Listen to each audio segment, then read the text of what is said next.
Welcome to the WACO Experience, an American story. We, the people. With your host, D. Scott Smith. In order to form a more perfect union. Interviews with leaders in business, government, and nonprofit organizations. Promote the general welfare.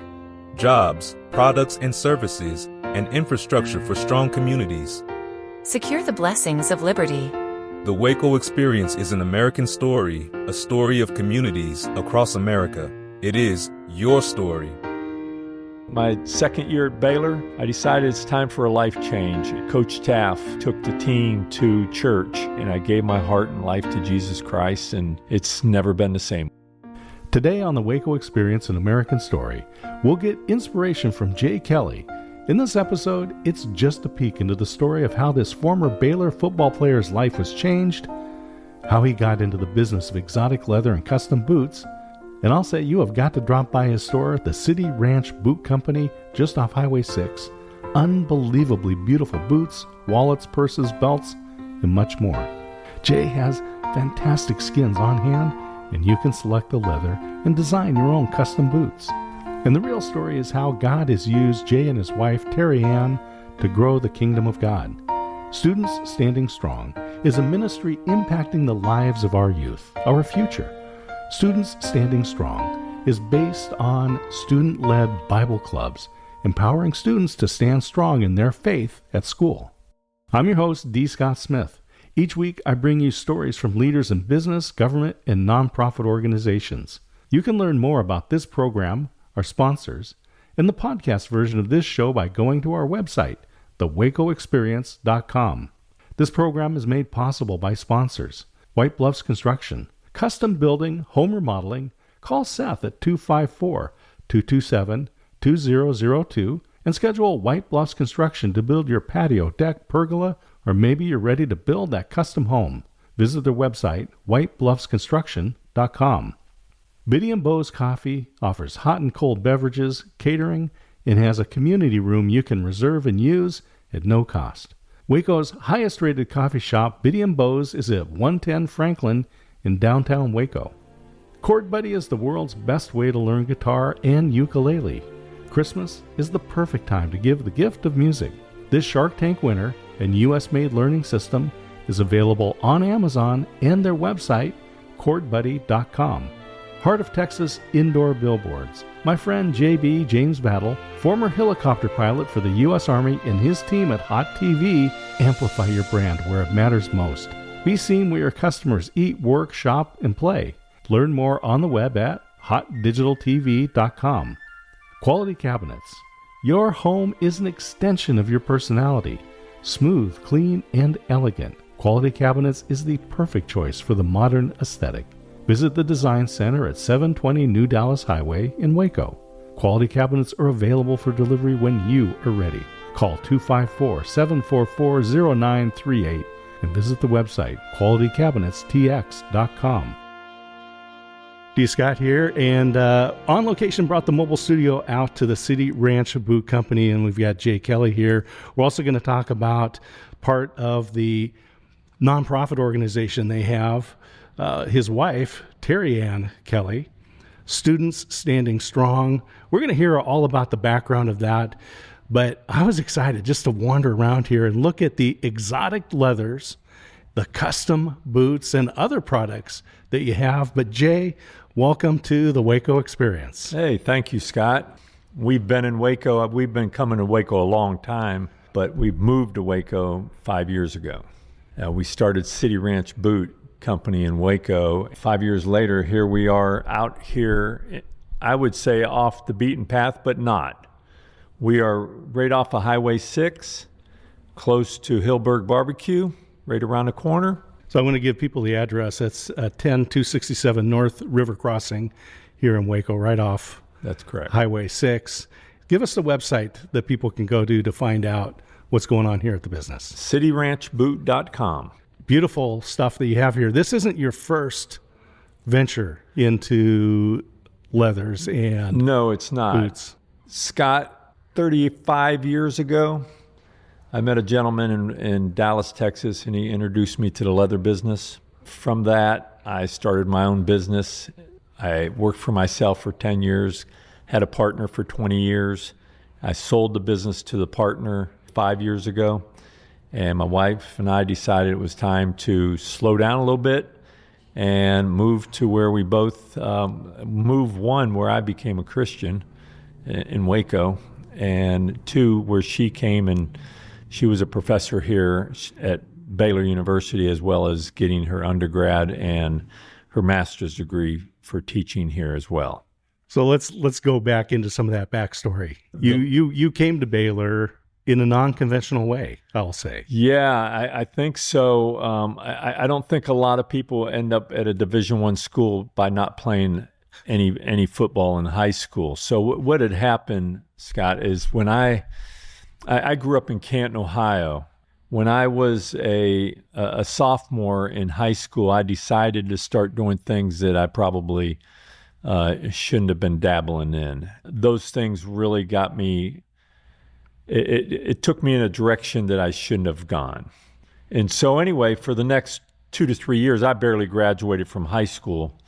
I think the teacher just decided that she was going to let me pass just because she believed in me, but I didn't believe in myself. So I went to work for my dad, or I went to work for my stepdad when I graduated from high school in Canton, and that was in 1978. And so I worked there for 1.5 to 2 years.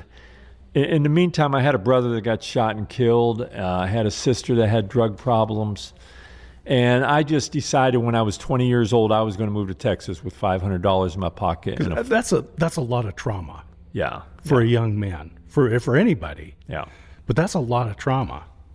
Yeah, I just looked at it as tough luck. You know, so I had to be an overcomer. So I decided one day I wasn't going to work for the city anymore. I was going to go to Texas and make my own way. And so I jumped in my vehicle, had $500 in my pocket and a full tank of gas, and I drove to Houston. Why Houston? I have no clue. And so I went to Houston and I stayed in my vehicle. I lived in my vehicle for 3 to 4 weeks when I got to Houston, and I got a job as a bouncer in a country western club. I decided to start working out. I started getting a little height and a little size on me. And at this time, I'm about 6'5", I'm about 220. And I started working out in a gym in Houston next to the country western club I was working at. And I ran into a gentleman that everybody knows his name, Earl Campbell. Earl asked me where I played football at, and I, of course, said I didn't. And he asked me why, and I told him why. And Earl sent me out to the University of Texas to have an appointment with Fred Akers. And so I walked in Fred Akers' office 2 weeks later, and I told him my story. And I don't know, I think he was just doing me a favor, because I knew Earl Campbell. I then went to Wharton. He sent me to Wharton Junior College for a tryout. And when I got to Wharton Junior College, about 30 minutes into the tryout, they gave me a full scholarship for 2 years to play tight end. And then when I was a sophomore, they moved me to tackle. I made first team all conference at junior college in tackle. I never played tackle in my life. I was always a tight end when I was in Pee Wee football. Here I am now, and I'm at Wharton Junior College in my second year, and I'm getting scholarship offers from Baylor and Texas A&M and TCU and Jim Wackert and Grant Teaff and Jackie Sherrill, and down in Houston and Rice. One day I'm sitting in front of Grant Teaff, and Grant Teaff said to me, he said, "Jay, I'm going to give you a scholarship for Baylor University, and you're going to have it until you graduate unless you do something to mess it up." From that point on, my life changed forever. My sophomore year at Baylor University, they decided to redshirt me and move me back to tight end instead of tackle. I ran plays in and out with a couple guys for the next couple years. We had a couple good seasons. My second year at Baylor, I decided it's time for a life change, and Coach Teaff took the team to church. And after one evening of listening to Johnny Ray Watson tell us how Jesus could change you. And I got on my knees. I cried for 30 minutes like a baby, and I gave my heart and life to Jesus Christ, and it's never been the same again. And how old were you at that point? Oh, at that time, I'm like 24 years old. I'm a little older than the average I'm older student. I was the oldest guy on the team, yeah. And so gave my life to Jesus, and like I said, things have never been the same again. You're playing football for Baylor. Yep. You go to the church service. God speaks to your heart, changes you. You accept that gift. Yes. And if I could say this, Scott, you know, a lot of times when people give their life to Jesus, they feel like they're going to have to give up a lot of things in order to make it work. And I woke up the next day and I didn't have the Lord completely took the desire away from me. I mean, I didn't have the desire to go do the things that I was doing 2 days earlier. And so, my life was just, I was a new man. Old things were thrown away. New things were about to come. James Jarman was on James. this show. He's over at Meals on Wheels. Yep. You Love played with James. I played with James. He's just a good friend of mine. James is a good, solid guy here in Waco. Does a lot of good for the community. Yeah, Meals on Wheels is great. He led the Boys and Girls Club. Yep. Football also changed his life, changed his trajectory. Yeah. Impacted a lot of people. Yeah, he did. What happened next? You had a couple more years of school. Had a couple more years of school. I graduated from Baylor, and I got a job opportunity to go into the sporting good business. And I did that. My wife and I, we moved to Tennessee. Oh, I got married as soon as I graduated. I left that out. That was the best part of my life, other than giving my life to Jesus. So I married Terry Ann, and she and I moved to Nashville, Tennessee. We worked there for 1 year. We decided it was time to start having children because I wasn't getting any younger. We had our first child in Nashville named Caitlin, and upon being born, a couple days later, we moved back to Texas, and here we are. And where in Texas did you end up? We moved at that to point? the Dallas-Fort Worth area, and I stayed in the sporting good business for a couple of years until I got hired into the leather business, and that's when a lot of things changed in my life as far as a job is concerned. So let's talk about that transition from being an employee to owning your own business. Yeah. A lot of people dream about it. Few people actually do that. Yeah. Let's talk about your transition. Well, first of all, I walked in and I told my wife I was going to quit my job and go start my own business. She thought that was crazy, of course. I worked for the John Mailer Company for a couple, 2-3 years. Mr. Mailer unfortunately passed away. Then I started my own business, and I did that for 12 years. And then I merged with one of the partners that was part of the John Mailer Company. And then he and I were partners. But owning your own business, I mean, people think, I want to own my own business so I can travel more and I can have more fun. And it's a little different than that. It's a lot of hard work. And so for the next 35 years of my life, I was self-employed. I had a partner for 30 of them. I was self-employed, and we moved the business to El Paso, and I was back and forth on an airplane almost every week. Wow. Yeah, it was tough. We ended up having 5 children, and the Lord blessed us, and 4 out of the 5 went to Baylor, graduated from Baylor. And one we have an Aggie, which is perfectly okay. We love the Aggies. We like land grant schools. I came from Oregon State. So, Everyone needs an Aggie in their family to keep them honest. Yes. There you go. Running your own business. When I talk to people that are thinking about entrepreneurship, I tell them you're not an entrepreneur unless you feel like throwing up at least once a day. Yeah. First of all, because you think you're going to starve. Then you want to throw up because you think, how am I going to handle all this business? Yeah. So obviously the leather business worked for you, took care of your family. You know, when you're working on your own by yourself, I had a partner, but I mean, we basically, you know, he did his thing, I did my thing. You have to find an accountant, you have to find a bookkeeper, you have to find warehouse people to run the leather show. And in doing all this, it's challenging because I'm living in the Dallas-Fort Worth area and the warehouse is in El Paso.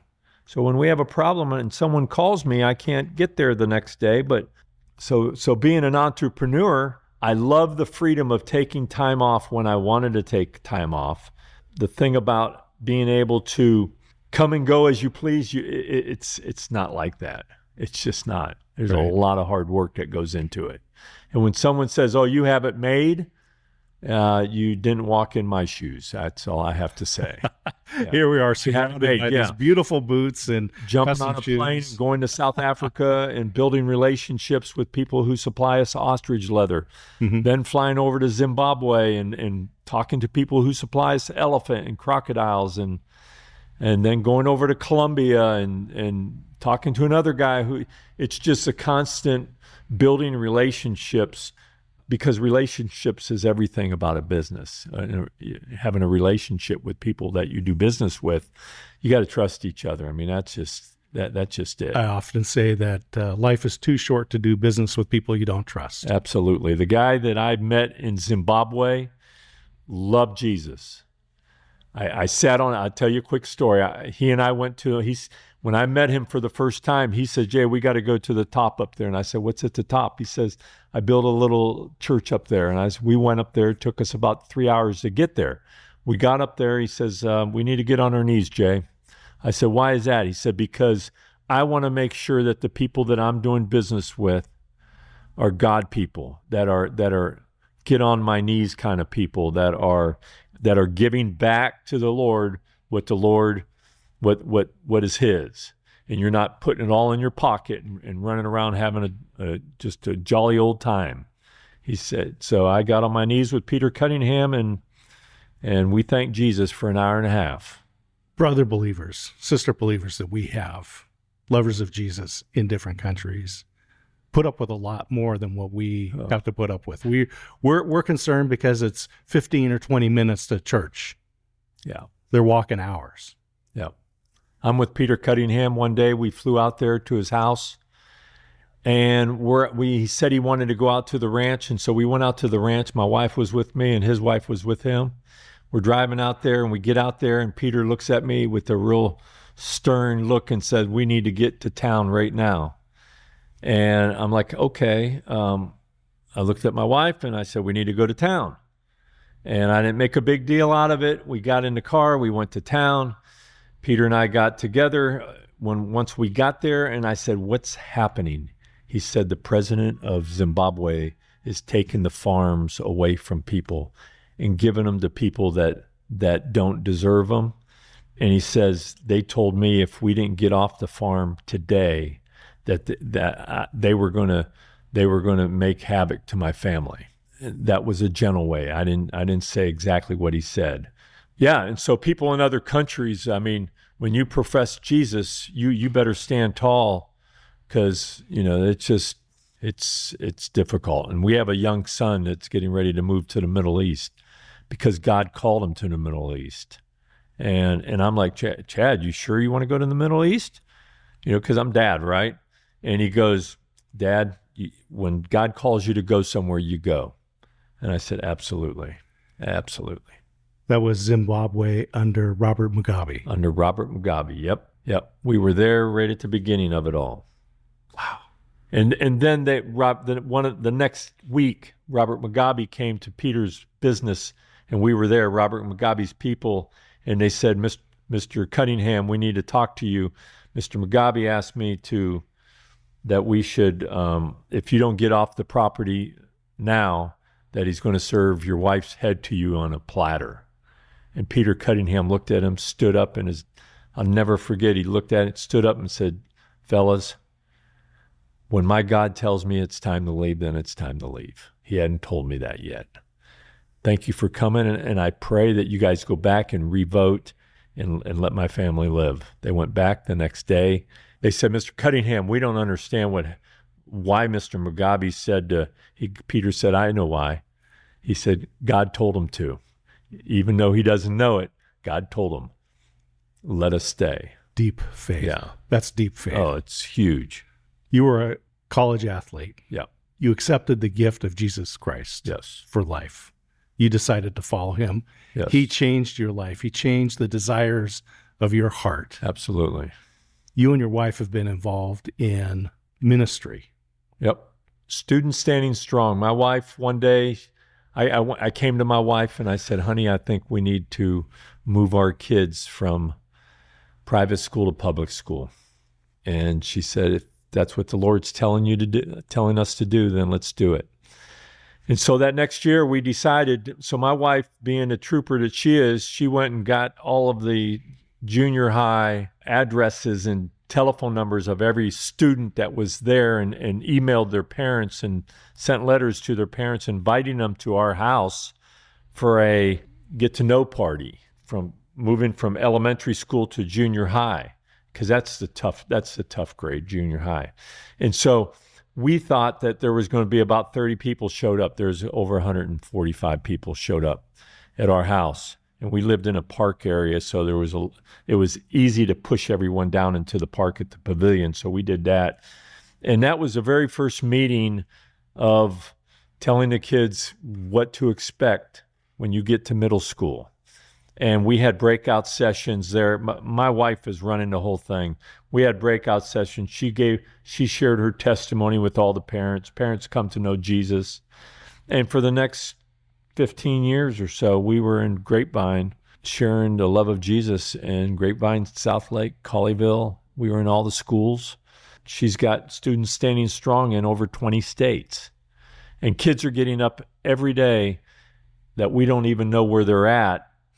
And they're studying God's word. And students, as long as students are leading students, as long as it's a student-led, so students standing strong, kids get up and make a difference, get up and stand strong.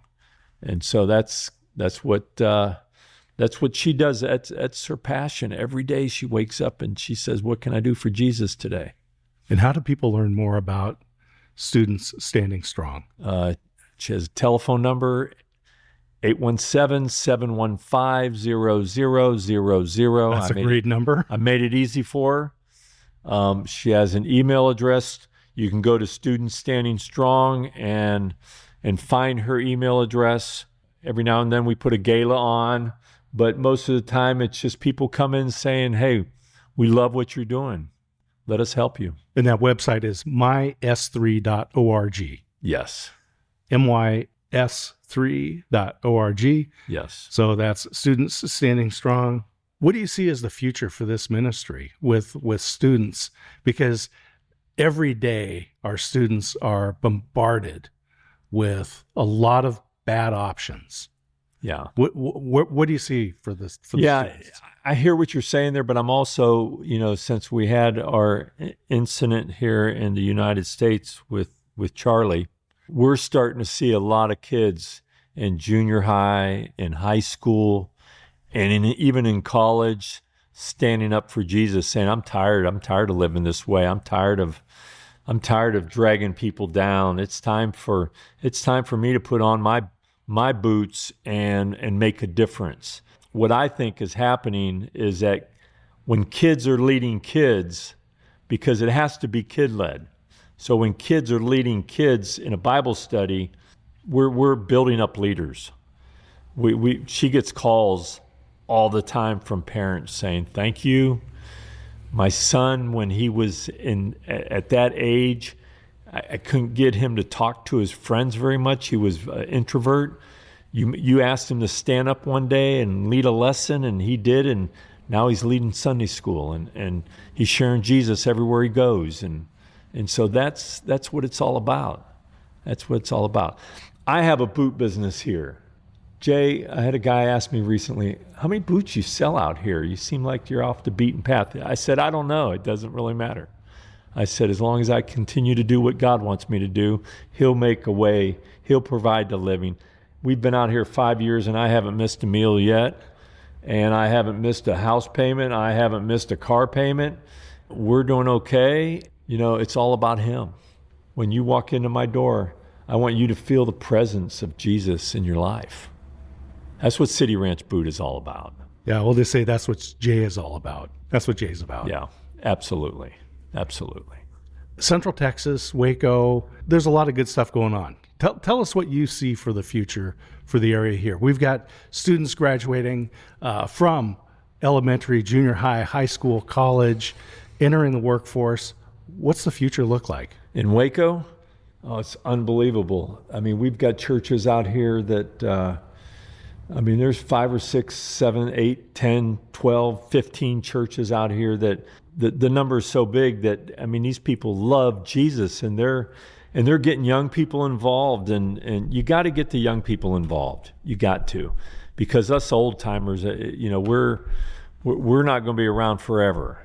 And my kids, we have 5 kids, and all 5 of them love the Lord, and all 5 of them are sharing Jesus with friends and their families. And I just lost my mother recently, and my youngest son.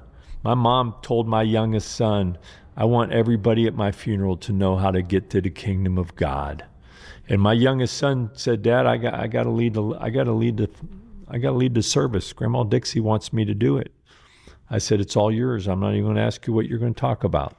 And so Chad got up there, and he was a great example of what is happening in our country today. He got up there and said, family, I don't know most of you here because you're from Ohio and we're from Texas. I love you, but I don't know you that well. But what I do know is that Jesus loves you. And there's only one way to get to heaven, and only one way to get to see Grandma Dixie again. You have got to be born again. And so he just shared from his heart, and yeah, that's what I see happening in Waco here. There's just a lot of young people just coming in here just wanting to talk. And so I'm here. I'm a boot company here out kind of off the beaten path, so to speak, but I'm not. And my doors are open.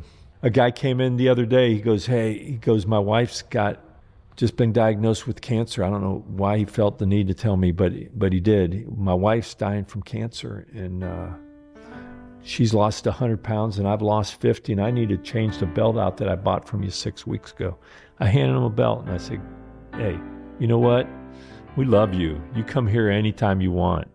Take this belt. And so he was so appreciative of that. And so I got a hat guy named Born Again Hats that provides hats. Listen to this. He provides hats to cancer patients, female cancer patients. And he also picks up kids all week long, Special Olympics, and takes them bowling and takes them different places. Then on Sunday they come over to his house, and they come over to his house on Sundays, and they have church, and he's a go-getter.